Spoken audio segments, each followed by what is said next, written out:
Não tinha álcool. Não existia álcool Você no sabe o que é banho de supermercado. imersão? Não. Uma banheira com uma temperatura de água ao ponto de queimar tua pele. Tem que ser muito alta. Aí, na casa dos 60 graus, mais ou menos. É bem alto. De 50 a 60 graus. Bem alta. Tá. Qual a função disso? Dentro dessa banheira, que tem uma água pelando, você joga... Não sei se ele conseguiu. O certo. Cloreto de magnésio. Cloreto de magnésio. E cloreto de sódio, sal grosso. E você joga álcool. Porque aí o álcool faz com que essa temperatura não baixe da água. E você emerge sobre essa banheira. Tá? Você fica mantendo apenas a cabeça do lado de fora. Quanto você aguentar. O seu corpo está com uma leve retenção hídrica. O objetivo é tirar a água do interstício. Interstício é a camada entre a pele e o músculo. Camada entre a pele e o músculo. A água do interstício, ela tem mais afinidade aos eletrólitos que estão dissolvidos na água, cloreto de sódio, cloreto de magnésio, do que ao seu interstício. Então ela transpassa por um fenômeno chamado osmose. E ela sai do seu interstício e vai para dentro da banheira. E a água precisa estar na quentona. forma de suor. É como se você estivesse suando. Porque a nossa pele, ela é porosa. Ok? Só que você tem que calcular o tempo. Porque se você ficar muito tempo, você começa a perder água de dentro da musculatura. Que também tem afinidade.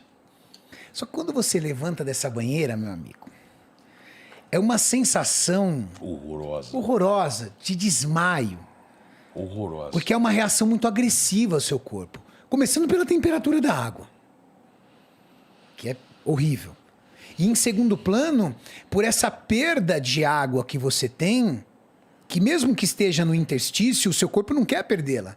Então ele reage contra isso. Fazer isso no estado imunológico que ele estava, eu imagino, como você saiu dali carregado, né? Eu desmaiei. Sabia. O Edilson me tirou pra fora, senão eu ia morrer afogado. O Edilson estava fazendo banho junto comigo, né? Ele fazia um pouco, eu entrava um pouco, ele aguentou e tal, eu entrei e desmaiei. Aí ele eu desmaiei com o braço em cima, então ele viu e primeiro já me pegou, já me puxou pra fora. Molhou tudo o banheiro, acabou com o banheiro assim, fudeu o banheiro legal do quarto. Acabamos de ter uma aula de química.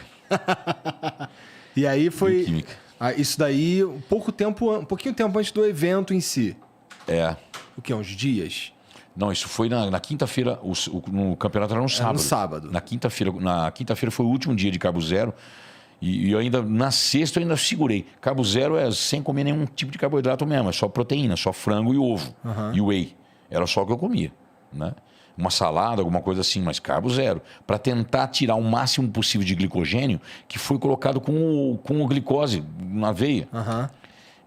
Isso é foda demais, né? Então, é muito difícil você manter, porque aí falta glicose pro cérebro. Então você fica zonzo, uma memolência. É assim, é o inferno na Terra quando somou tudo isso. Foi a pior preparação da minha vida, lógico, final, né? A última semana pior da minha vida. De todas as preparações que eu fiz na minha carreira. Entendi. Que foram bastante. Então, nesse campeonato, foi uma coisa que era uma salvação da pátria, porque eu estava entrando como franco favorito. Eu tinha sido quarto no anterior e terceiro no anterior. Em 2008 eu estreiei e fui quarto, que é muito difícil. Normalmente a gente estreia, pega oitavo, nono, né? Eu estreiei e fui quarto. No ano seguinte eu voltei e fui terceiro. Quarto te dá vaga pro próximo. Já dá vaga pro próximo. Os 6 primeiros ganham vaga pro próximo. Tá. E como os 6 primeiros ganham vaga pro próximo, é automático, você não precisa mais voltar, porque naquela época você tinha que voltar pro brasileiro. Então lá naquela época você ganhava paulista, brasileiro, depois sul-americano, mundial, para depois ir pro Mr. Universo. Então, quando eu fui para esse campeonato, eu tinha 8 anos. Para você ter uma ideia, como é que foi traumatizante esse campeonato, eu fui para o campeonato e eu pensei comigo, eu falei, eu vou conseguir tirar. Na sexta-feira que eu voltei a comer carboidrato, depois das 6 horas da tarde, imagina, da segunda. E depois da alta do médico, imagina, saí basicamente dali. Então fui terça, quarta e quinta de corpo todo treinando, e aeróbio. Aí teve alguns desmaios, não sei o que e tal. E na sexta eu fiz esse banho de imersão. E desmaiei também. Aí, aí já tinha dado. Aí aí eu não tinha nem. Eu não tinha como conversar, não falava com as pessoas. Tava absurdo. Aí o que eu fiz? Comecei a comer, carbo, para tentar. Não deu tempo. Fiquei melhorou, todo mundo falou que eu tinha melhorado, mas não deu tempo. Aí eu entrei no Mr. Universo 2010, subi no palco com 97 quilos, que é um peso absurdo para minha categoria, de 1,65 m. Em 2009 eu tinha sido considerado o maior Class 4 da história da NABA. Isso foi um título que o Brian Robinson me deu, porque ele conhece a NABA inteira. E eu subi na balança junto com o Norton, com os outros caras. Porque não era balança, mas tinha uma balança lá e eu estava de calça de tactel e eu subi na balança de 97 quilos. Ele falou, você é o maior Class 4 que eu já vi na minha vida. E ele conhece a história da NABA inteira. Foi um dos fundadores da NABA. E isso foi um título muito bom, porque em 2003 todo mundo me menosprezava do volume. Todo mundo falava mal. Os meus concorrentes brincavam, falavam que eu parecia uma criança perto deles. Nunca mais esqueci disso. E depois, aí eu coloquei, então, já que é volume que vocês querem, então eu em 2009 eu conquistei isso, né? Esse lance. Uhum. E em 2010 eu entrei como franco favorito. E aí, quando você perde? Eu entrei e não peguei entre os 6. Fui 7º realmente. Não foi só 7º, porque eu peço a súmula, né? Todo o campeonato. Eu fui 7º colocado. E aí eu perdi tudo. Eu perdi meu Bolsa Atleta categoria internacional, que não tinha mais, que era ter só os 3 primeiros. Eu perdi minha classificação para o Mr. Universo, que eu tinha conquistado com 8 anos. 8 anos tentando. E eu perdi meu patrocínio, que era da Ética na época, que eu tinha feito suplementos da Ética. Lembra?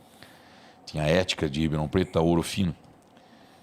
Perdi tudo, velho. Você entendeu, Igor? Perdi tudo. O cara vai porque ele fala assim, é o que eu tenho. O que eu tenho. E talvez o pessoal nem consiga entender, fala assim, mas por que ele fica fazendo essas manobras malucas? Há uma espécie de protocolo a ser seguido na última semana de uma competição, tá? Que o objetivo tem de desidratar você para que você tenha o máximo possível da pele colada no músculo e fazer com que os seus músculos fiquem preenchidos de uma substância chamada glicogênio. O glicogênio, ele vem do consumo de carboidrato. Quando você come um carboidrato, seu corpo não sabe o que é carboidrato, ele sabe o que é glicose. Todo carboidrato que você ingere, pão, arroz, macarrão, batata, biscoito, é convertido numa substância chamada glicose. A glicose, ela tem 2 caminhos no seu corpo. Manter a sua glicemia sanguínea, que é a passagem de glicose nos seus vasos sanguíneos para alimentar tecidos anaeróbicos. Tecidos que não dependem de oxigênio, dependem de glicose.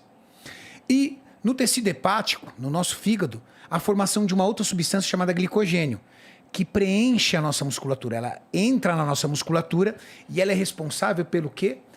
Pela energia dos nossos movimentos de força. O que um atleta quer na última semana? Fazer o que nós chamamos de desidratação por superidratação de água. Então, digamos que o campeonato é sábado. No domingo, o cara começa tomando 5 litros d'água. No domingo anterior. Na segunda, ele sobe para 6. Na terça, ele sobe para 7.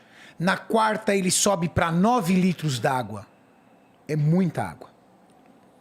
Quando você toma 9 litros de água, que é uma quantidade muito acima do que você precisa, você inibe 2 hormônios. O hormônio ADH, que é o hormônio antidiurético. E aí você, quando inibe esse hormônio antidiurético, você começa a eliminar água. E um outro hormônio chamado aldosterona. Os 2 hormônios responsáveis pela retenção de líquidos no seu corpo. Você é feito basicamente de líquidos. Então seu corpo quer segurar líquidos para te manter vivo. Quando você ingere líquido demais, o seu corpo inibe esses hormônios para você expelir. Só que você do nada faz um corte. Então você está tomando 9 litros, no outro dia você vai lá e toma 3. Pelo menos na época que o Sardinha estava competindo, principalmente era muito isso. Quando você faz esse corte seco na água, você inibiu esses 2 hormônios, então seu corpo está eliminando água pra caramba, esperando que você beba muita água. Só que você não bebe. Então o que você faz? Desidrata. De uma forma saudável, vamos dizer assim, sem o uso de diuréticos. Dando uma hackeada no teu corpo. Uma hackeada no seu Dando pra corpo, sem uso de diuréticos. Você pode fazer isso usando diuréticos. Os diuréticos tiram água do corpo. Enquanto você faz isso, você mantém uma ingestão baixa de carboidrato para que o seu corpo vá perdendo glicogênio. Então, por isso os full bodies do Sardinha, Fazer o corpo todo. treino full body, treinar o corpo inteiro, para que você vá retirando as suas reservas de glicogênio, para no dia do carb up, o dia que geralmente é 24 ou até 48 horas, depende do atleta, ele ingere uma quantidade altíssima de carboidrato e o seu corpo, na carência desse carboidrato por ter perdido no tecido muscular, repõe. E aí você consegue estufar seus músculos e desidratar a tua pele para você chegar cheio e definido. Então, uma espécie de protocolo de finalização para uma competição. Entendi. E é interessante porque... Cada um tem o seu protocolo, mas basicamente todo mundo faz Mas o que quase é a mesma isso, coisa. entendeu? Aí cada um... tem uns que não desidrata tanto, tem outros que não corta água, tem outros que corta, mas é basicamente isso. E é interessante, né, ô Sardinha? Porque existem outros esportes que fazem o carb up. Por exemplo, corredores é muito comum ele reduzir um pouco o carboidrato, não nesse nível de agressividade, mas ele reduz e faltando um período para competição, 24, aí depende do preparador dele, ele faz uma alta ingestão de carboidrato para quê? Para que o glicogênio dele esteja no talo e ele consiga ser muito forte e capaz de percorrer aí uma longa distância, 20, 30, 40, 50 quilômetros. Também fazem um carb up. E eles às vezes nem sabem, mas esse é um carb up, é um processo fisiológico que você gera no seu corpo para fazer uma restocagem máxima de glicogênio dentro do tecido muscular. Entendi. Muita ciência que tem na parada, não é só Muito. levantar peso. Muito. Muito. Entendi. Nós temos, sim, em diversas zonas, temos PhD de alguma coisa. Empírico, né? Empírico, assim, tipo, na prática. Vai pegando. 90% dos atletas não tem muita noção do mecanismo fisiológico. Mas